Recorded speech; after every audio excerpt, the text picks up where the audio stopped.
Quando éramos crianças, usávamos a criatividade em quase tudo, sem o medo de sermos julgados. Mas quando crescemos e passamos a ter obrigações, vício ou mesmo responsabilidade, passamos a usar mais o nosso cérebro no automático do que propriamente para criar novas ideias. E até porque muitos problemas do dia a dia seguem um padrão sem a necessidade de criarmos algo novo. E quando eu comecei no design, havia uma ideia que me paralisava completamente.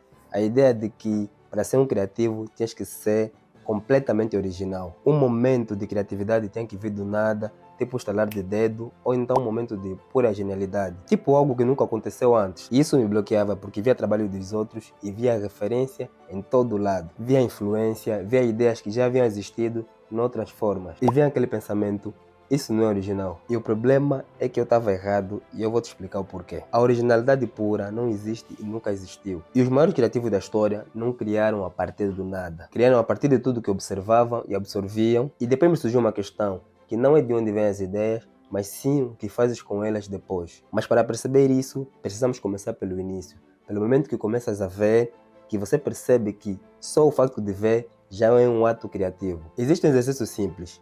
Feche os olhos e tenta imaginar uma cor que nunca existiu. Consigo te dizer com toda certeza que não vais conseguir, porque ninguém consegue. O cérebro humano não cria a partir do vazio. Ela recombina. Ela pega em tudo que você viu, ouviu, sentiu e viveu e mistura em novas formas. E é exatamente por isso que os sonhos parecem estranhos e ao mesmo tempo familiares. São feitos de peças reais e organizadas de maneira que nunca aconteceu antes. E a neurociência confirma isso. Quando temos uma ideia criativa, o que acontece no cérebro não é a criação de algo novo. É praticamente a ativação de ligações entre zonas que não comunicam entre si. Criatividade a nível neurológico é literalmente conexão. É pegar em duas coisas separadas e encontrar um fio invisível que as une. E Steve Jobs disse isso melhor que muitos cientistas. Criatividade é apenas ligar os pontos. Mas se o cérebro só combina o que absorveu, então surge uma questão óbvia. O que é que os maiores criativos de sempre absorveram? De onde vinham as suas referências? E quando descobre a resposta, é simultaneamente óbvia e ao mesmo tempo perturbadora. Você sabia que Shakespeare não escreveu a maior parte das suas histórias? Romeu e Julieta já existia como um conto italiano antes de Shakespeare. Hamlet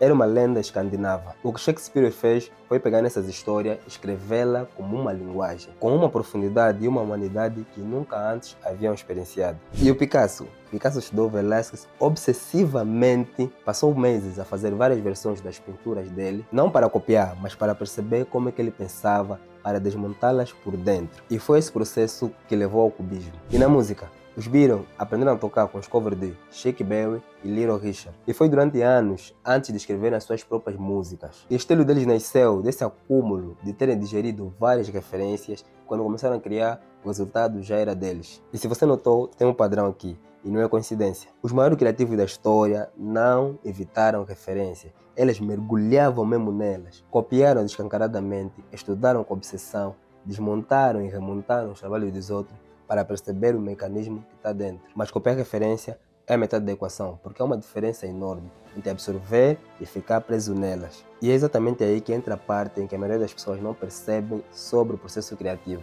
Existe uma distinção que mudou completamente a forma como eu penso sobre a criatividade. Há uma ideia entre imitar e transformar. Imitar é pegar na ideia e reproduzi-la. Transformar é pegar numa ideia, passá-la pelo filtro de tudo o que és, as tuas experiências, as tuas obsessões, a tua forma de ver o mundo e deixar que ela saia do outro lado diferente. Austin Kleon escreveu um livro chamado O Roubo como Artista. E a ideia central é simples, não existe linha original, existe linha transformada. O que distingue um plágio de uma obra de arte não é a ausência de referência, é o grau de transformação. Pensa só, se pegas numa música e reproduzes nota por nota, isso é plágio. E se pegas a mesma música, invertes o ritmo, mudas a harmonia, cantas com tua voz e com tuas experiências, isso se tornará uma canção nova. As referências são as mesmas, mas resultados completamente diferentes. O teu trabalho como criativo não é apagar as influências, é digerir completamente. Começa a ser visível quem você é na tua arte. E aqui chegamos num ponto que muito me interessa. Por que a criatividade não é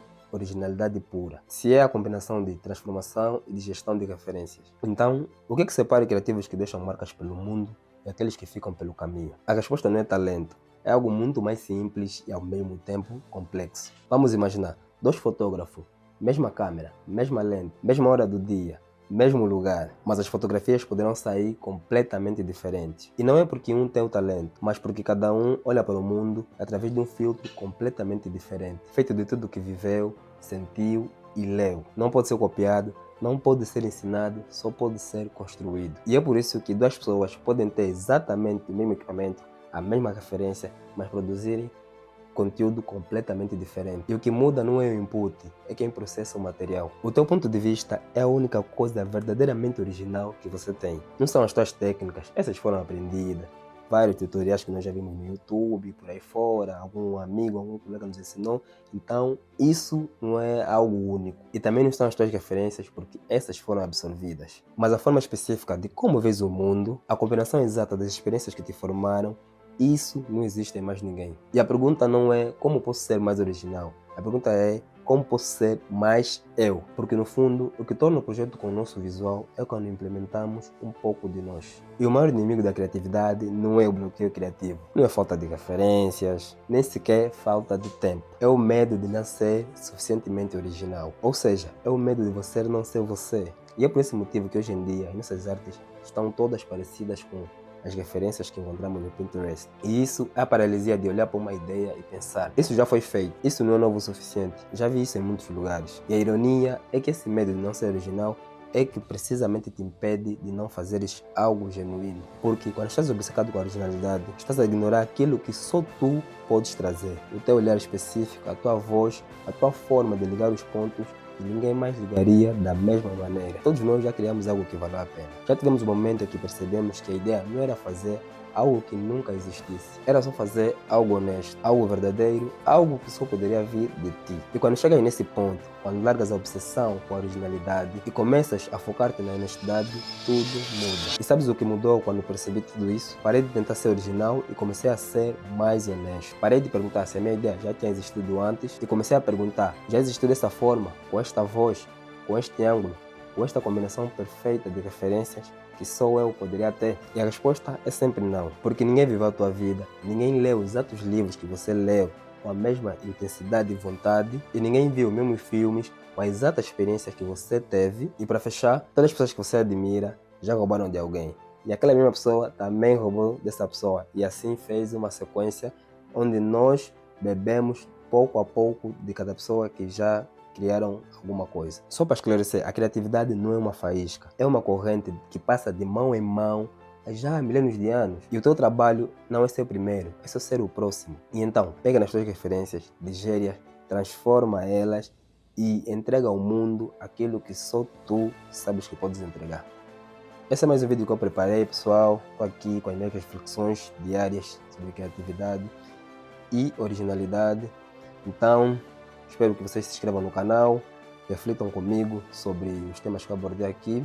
Tamo juntos, valeu!